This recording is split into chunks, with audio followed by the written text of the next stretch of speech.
A tariff is essentially a tax placed on goods that are brought into a country from abroad. When a government imposes tariffs, it increases the cost of imported products, making them more expensive for consumers and businesses. This is done with the intention of protecting domestic industries from foreign competition, by encouraging people to buy products made within their own country instead of relying on imports. The idea is that, by making foreign goods pricier, American-made products become more attractive and competitive. This can help support local jobs, boost manufacturing, and strengthen the national economy. However, it can also mean higher prices for consumers and potential retaliation from other countries. During President Trump's second term, tariffs were not just an economic policy, they became a central tool of his administration. Trump framed tariffs as both a way to protect American workers and as a matter of national security, arguing that the country's economic independence was at stake. In April 2025, the administration announced sweeping new tariffs on a wide range of imported goods. These measures were justified under the International Emergency Economic Powers Act, or IEEPA, a law originally intended to address extraordinary threats to national security, not trade disputes. The Trump administration argued that America's growing trade deficit and heavy reliance on foreign manufacturing posed a national emergency. By imposing tariffs, they hoped to bring jobs back to American soil, revive struggling factories, and reduce dependence on overseas suppliers. But this unprecedented use of IEEPA to justify broad tariffs quickly sparked a wave of legal challenges. Critics, including business groups and legal scholars, argued that the law was never meant to be used for such sweeping economic measures and that it set a dangerous precedent for presidential power. As lawsuits made their way through the courts, the country watched closely. The stage was set for a historic legal showdown that would test the limits of presidential authority and determine whether the president could unilaterally impose tariffs under emergency powers.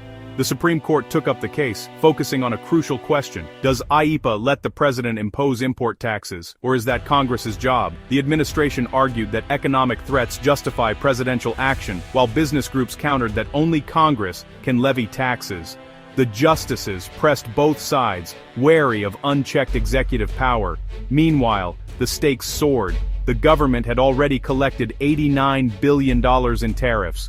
President Trump promised a $2,000 payout to American families if the tariffs were upheld, turning the legal fight into a kitchen table issue. As the nation waited, the outcome promised to reshape not just trade policy, but the balance of power in Washington.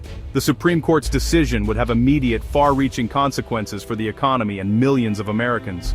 On November 24, 2025, the Supreme Court struck down Trump's tariffs, ruling 6-3 that the president had overstepped his authority under IEEPA. The court made clear regulating commerce isn't the same as creating new taxes. Only Congress can do that. The absence of explicit language in IEEPA about tariffs or duties was decisive. This ruling invalidates the tariffs and means the $89 billion collected must be refunded. For businesses, it's a huge win. For the White House, a major defeat. The decision reasserts the separation of powers, limiting the president's reach even in emergencies. The Treasury now faces the logistical nightmare of returning billions to importers. The administration must scramble for new strategies to pursue its trade agenda.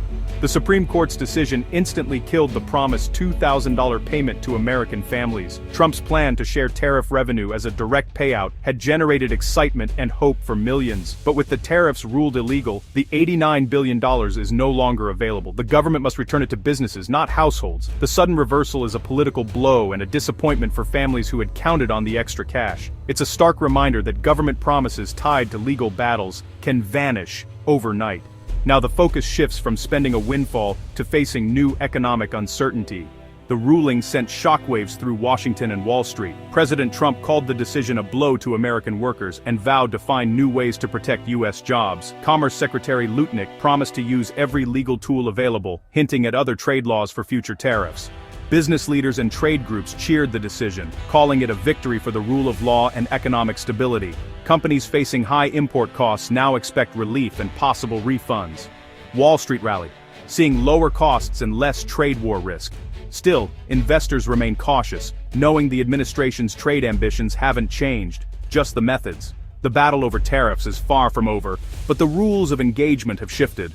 With the tariffs gone, prices on many imported goods are expected to fall, offering relief to consumers. For families who have been feeling the pinch at the checkout line, this could mean more affordable groceries, electronics, and everyday essentials. The ripple effect of these price drops will be felt in households across the country, as people find their dollars stretching a little further.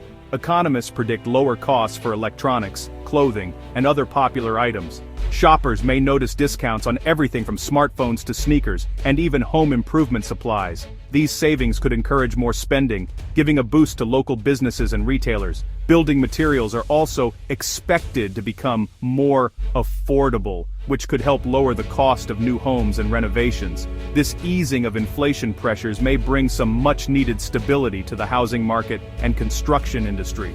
The Federal Reserve may now have more room to cut interest rates, boosting the economy. Lower interest rates can make borrowing cheaper for both businesses and consumers, potentially leading to more investment, home buying, and job creation. The impact on jobs is mixed. Some manufacturing sectors lose protection, which could mean layoffs or factory slowdowns in industries that once relied on tariffs to stay competitive.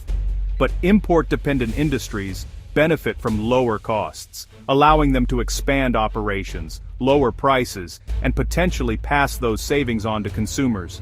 Companies relying on foreign parts can now invest and hire more easily. This could lead to new job opportunities in sectors like logistics, retail, and technology, as businesses grow to meet increased demand. The net effect on employment is hotly debated, with experts weighing the losses in some industries against gains in others. Some argue that the overall economy will benefit, while others warn of challenges for workers in vulnerable sectors. Still, many expect more jobs created in the broader economy than lost in protected sectors, as lower prices and increased business activity drive hiring in new areas. The $2,000 payment is gone, ending the direct government support that many families relied on during tough times. But lower prices could offer lasting benefits for families, helping them manage their budgets and plan for the future with greater confidence. The ruling marks a shift from short-term payouts to long-term economic adjustment, signaling a new era in how the government approaches economic challenges and supports American households. America's job market and household budgets will feel the effects for months to come, as the country adapts to a changing global economy and new opportunities for growth. The Supreme Court's landmark decision marks a pivotal moment in America's approach to global trade. By resetting the rules, the court has not only redefined the boundaries of presidential power, but also signaled a renewed commitment to checks and balances in economic policy. This ruling curbs the ability of any single leader to act unilaterally, ensuring that future trade actions will require broader consensus and legal justification. Across the Atlantic and Pacific, allies in Europe and Asia have responded positively. Many hope this decision will usher in a new era of more predictable, rules-based negotiations, reducing the uncertainty that has characterized recent years.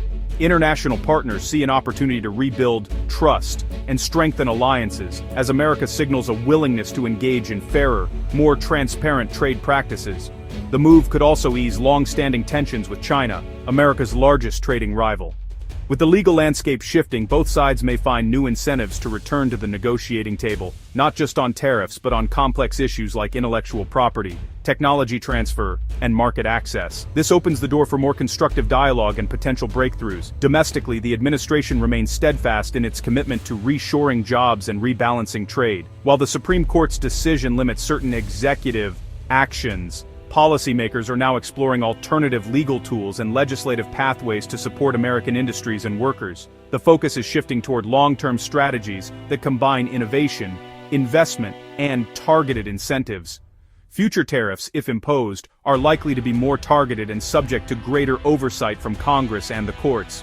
While the era of aggressive, sweeping trade policy may be waning, the debate over how best to protect American interests is far from over. Lawmakers and industry leaders will continue to grapple with the balance between open markets and national security. For everyday Americans, the disappointment over lost government payouts will gradually be offset by the promise of lower prices on imported goods and a job market in transition. As industries adapt, new opportunities may emerge in sectors driven by innovation and global demand.